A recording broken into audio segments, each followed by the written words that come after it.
আসসালামু আলাইকুম ভিউয়ার্স, আপনারা কেমন আছেন? আশা করি ভালো আছেন। আমি এখন আসছি ঢাকা ইউনিভার্সিটি টিএসসির মোড়ে।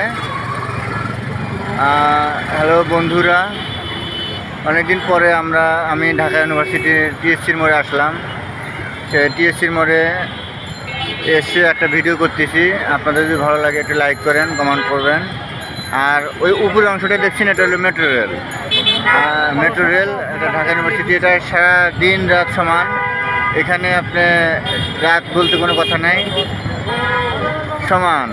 সমানভাবে আপনারা এখানে দেখতে পাবেন। এই দেখেন রিক্সাওয়ালা ভাইরা